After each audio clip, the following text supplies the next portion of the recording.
will hear a telephone conversation between an employee at a pet insurance company and a customer. You have 30 seconds to look at questions 1 to 6.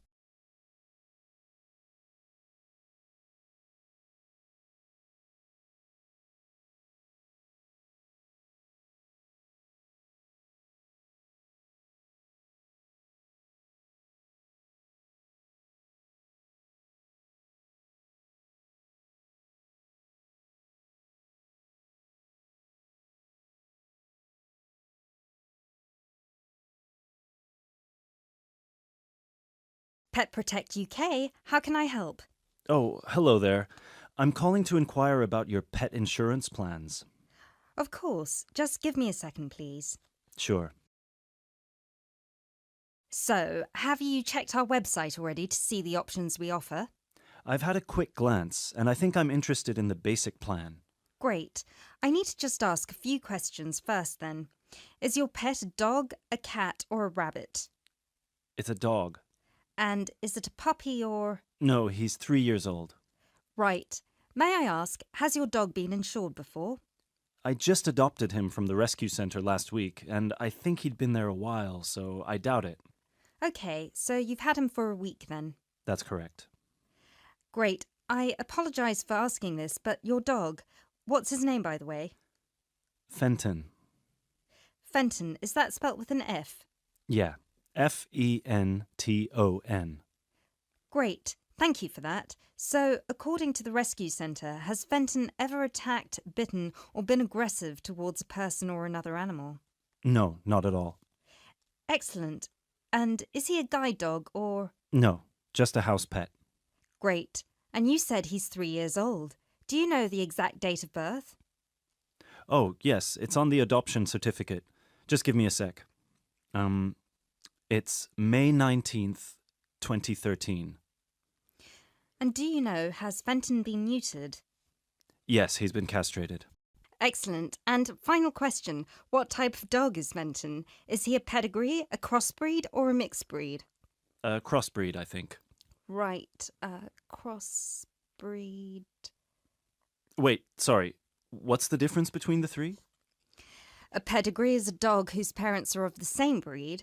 A crossbreed is from 2 different breeds, while a mixed breed is 3 or more. Then he's a mixed breed. Sorry about that. Right, no worries. So, could I take your full name, please? My name is Peter Pischinger. That's Pischinger. Right, thank you for that. And what's your address? That's 27 Cherry Drive, NW8 3HD. 3HD. And finally, a telephone number, please. 020-3634-7957. Thank you.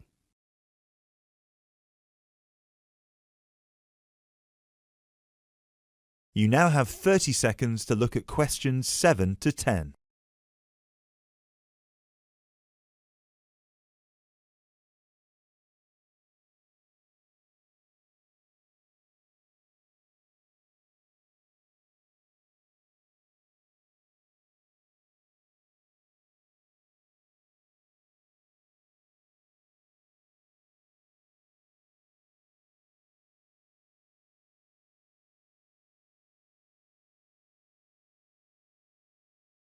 Now, you said you were interested in the basic plan. Is that correct? Yes, that's correct. May I ask, are you planning to switch insurance providers after the first year of your pet insurance, or is there a possibility you might renew with us? I haven't really thought about it. Why? The reason I'm asking is because if you plan to renew with us, it might be worth considering our premium or ultimate premium plan. With the basic plan, you will have to pay the same fee of £8 per month regardless of how long you stay with us. If you choose one of our other 2 plans, though, you will receive a discount for the first 6 months. You'll only have to pay £12 for premium and £15 for ultimate. And then, depending on your circumstances, you might be eligible for further discounts after your first year, depending on how many expenses you claim. If you claim less than £300, you'll have to pay the same as for the basic plan, but receive the cover provided by the premium plan. Huh. Is that something you might be interested in? I'll have to think about it. Is it possible to switch to one of the other plans later on? Yes, of course. You can always upgrade. Let's stick to the basic plan for now then, and then I might call you back to switch. No problem. So, what happens now? Well, first we would need you to come over with little Fenton so we can have a look at his documents and medical history. We'd also need you to get him to the vet for a quick checkup. All of this is standard procedure before we can proceed with the insurance plan. And then, when all that's done, you can either set up a direct debit in person or you can call us back and do it over the phone. Right. And the basic plan will cover... Well, the basic plan covers veterinary fees, obviously, plus a few more things such as boarding costs, loss by theft or straying, advertising and reward, death by accident or illness. You can find a comprehensive list on our website, or I could forward it to you via email if you prefer. Thanks. I'll check the website. No problem. So, shall we book you an appointment so you can come over?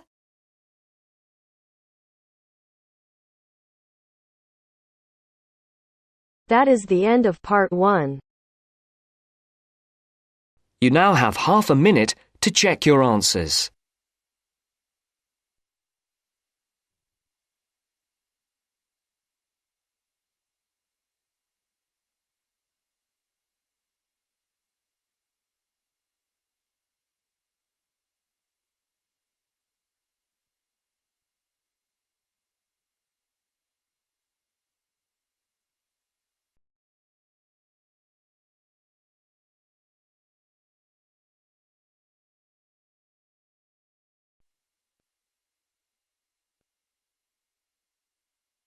Now turns to part 2. Part 2. First, you have some time to look at questions 11 to 17.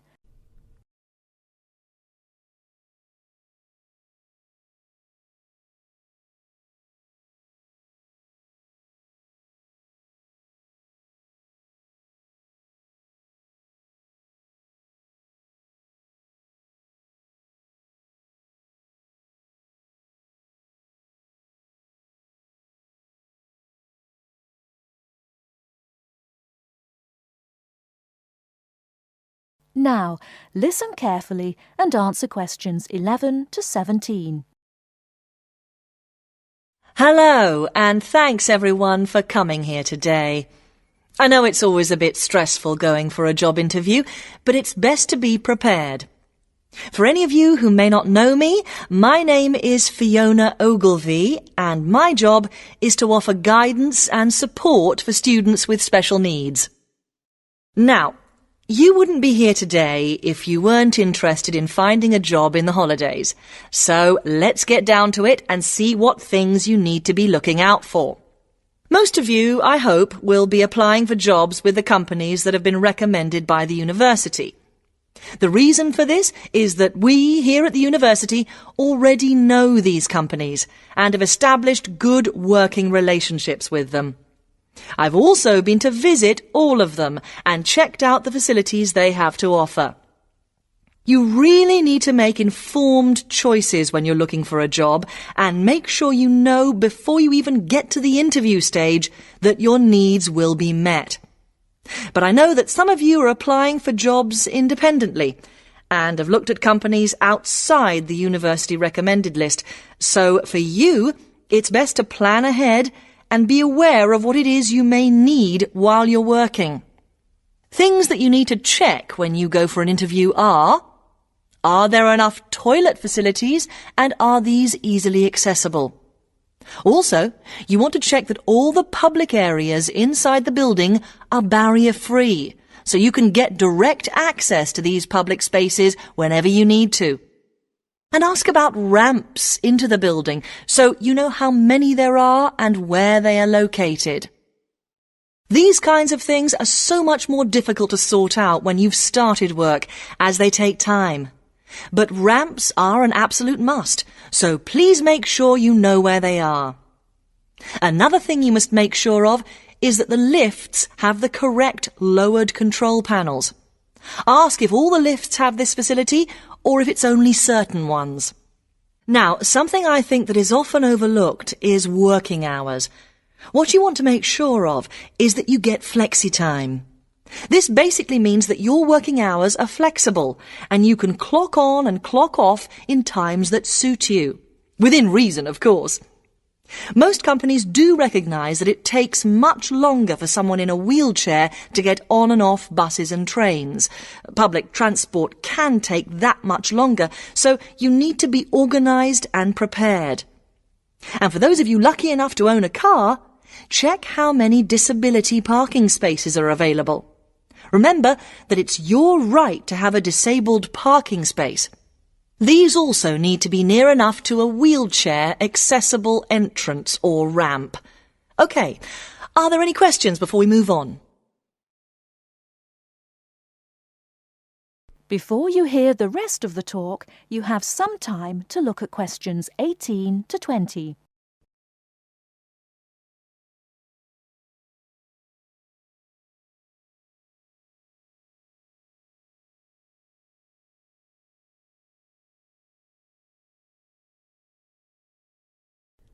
Now listen and answer questions 18 to 20. Right, let's move on then. Now I want to talk you through the series of visits to companies which we've got planned for next week. On Monday morning, we will be visiting the Lowland Hotel.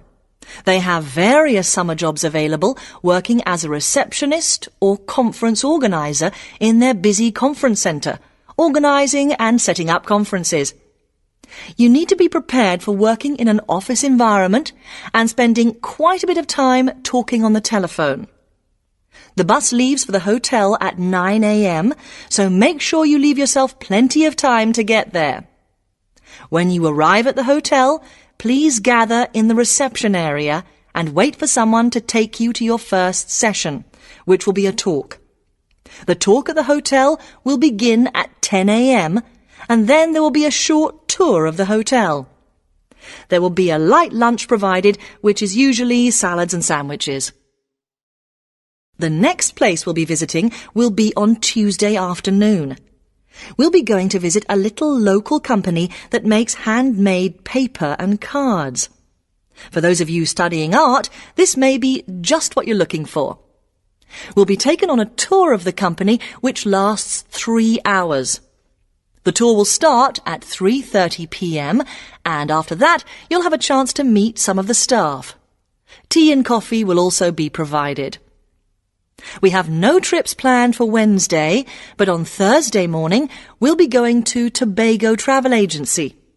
This is a very popular choice amongst our students because you can get student discounts on holidays. We've booked a coach for this, and it'll leave from outside the refectory at 8 a.m. You'll need to bring a packed lunch for this, so please don't forget. There is a little canteen where you can buy hot and cold food, but this is closed on Thursdays. Friday, we'll be having representatives from all the companies visiting us, so you will have a chance to ask any questions, and of course, put your name down on the list if you're interested in working for them over the summer. This event will take place in the main hall next to the library, and it'll run from 10:30 until 4.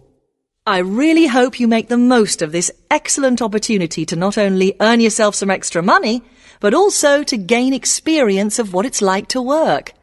And if you'd like to find out more, then please ask some of the students who worked last year. They're all wearing green badges and will be happy to speak to you afterwards. That is the end of part 2. You now have half a minute to check your answers.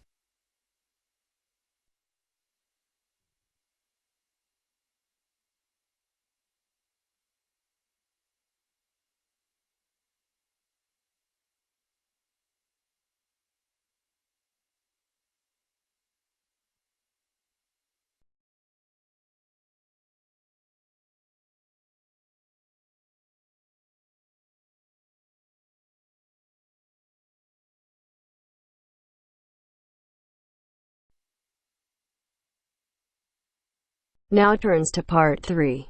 Part 3. You will hear a conversation between 3 students who are preparing a presentation. First, you have some time to look at questions 21 to 25.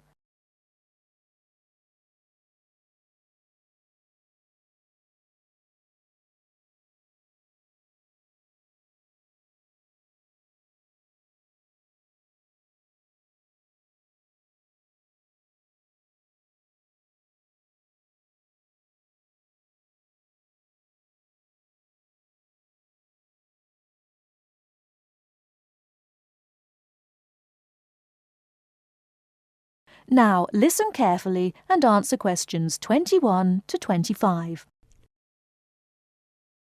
Hey guys! Oh, hey Gail, you made it. Yeah, sorry. I was stuck at the library paying late fees. Have you guys started going through the data yet? Yeah, we've already collated it and we've started designing the graphs we're going to use in the presentation. Oh, really? That's fast. Well, anyway, here's what we've got so far.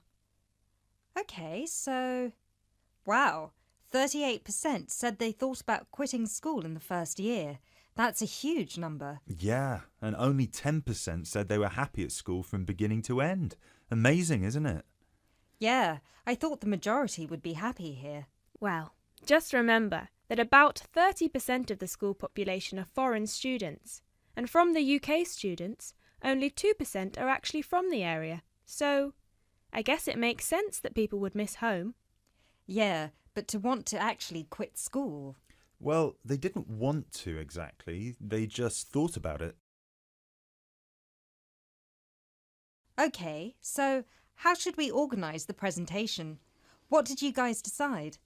Well, Kevin and I were saying that we should start by explaining what the topic of our research was, and how we decided to collect the data. So, I'll start by saying that our topic was how first-year students felt a month after beginning school, and how their attitudes progressed and changed by the end of the academic year. So then we were thinking that I should explain that the population we want to study was obviously first-year students, but because we need their complete experience from the beginning to the end of their first year, we'd have to actually poll students in their second and third year. And then we said that you should explain how we access the population. So I'll say that we got the permission from the school to go to different classes from different departments and hand out the surveys in paper form, right? Right, and that it took us about 3 weeks to complete this part of our research. So then we need to describe the 3 different areas of focus of our survey, so Lindsay can do that. Say that the survey had 3 sections. The first one, asking just some general questions about the age, gender, nationality and field of study of each student. Then the second one focused on how they felt in their first 6 months at school. And the third, how they felt in the summer after their first year was complete. That sounds good.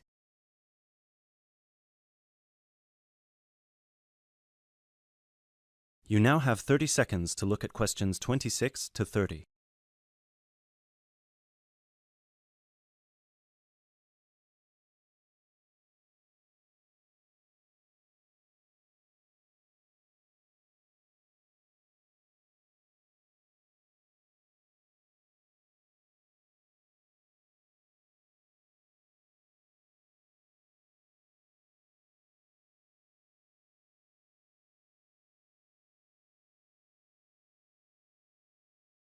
Okay, so let me see the breakdown. Okay, so we've got an equal distribution of boys and girls. That's good. Almost equal. 51% of the participants were boys, the rest were girls. Right, and 70% of the participants were British, while the other 30% were... 10% were from America and Asia, 2% were from Africa, and 18% were European.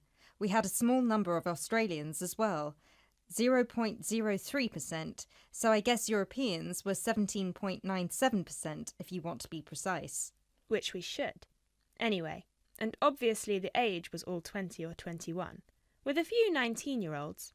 Only about 5%. No, wait. 4%. Right?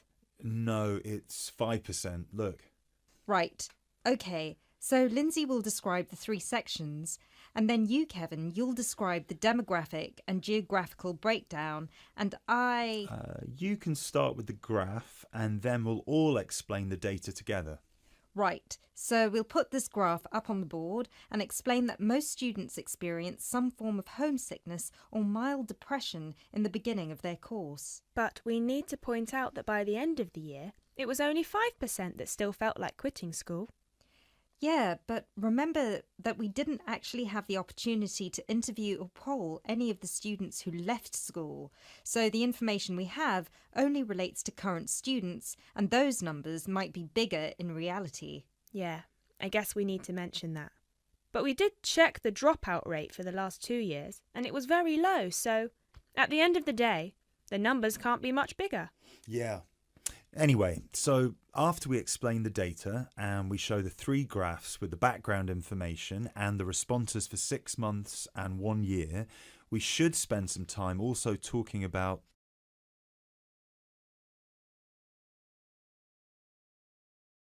That is the end of part 3. You now have half a minute to check your answers.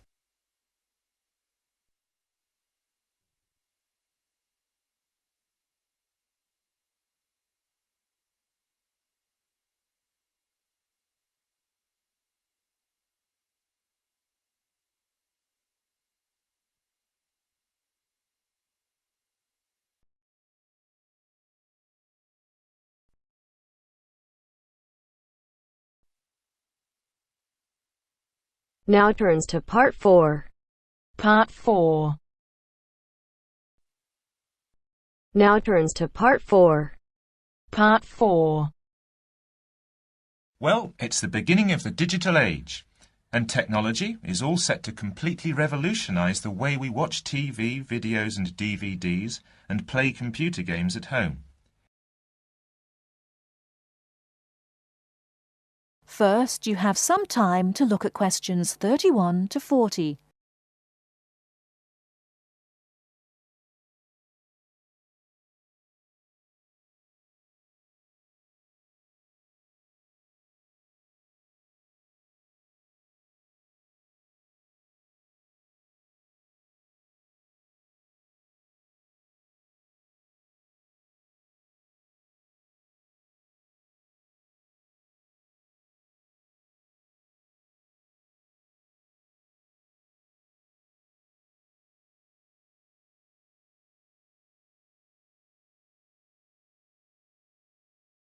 Now, listen carefully and answer questions 31 to 40. Well, it's the beginning of the digital age, and technology is all set to completely revolutionise the way we watch TV, videos and DVDs and play computer games at home. Here to tell us more about how we will be spending our leisure time at home in future is Anna Zabel. Hello. Yes, there will be huge changes in the way we use television, radio and new media in future. By this, I mean we will be able to do what we want, where we want and when we want. The result is that our homes will increasingly become home theatres, and all our entertainment at home will be available at the touch of a button. Now, most home entertainment these days is delivered over wires, but this is changing thanks to high-speed broadband. Downloading will become easier, and studios will eventually release movies, songs and video games directly to the consumer. So, for example, instead of a film opening on the big screen and eventually appearing on television, video and the internet, it can appear in all formats at once. This means that we will have more choice and control over the media we use. So, how will we use this media in our homes in future? There will be big changes in how we watch video and television.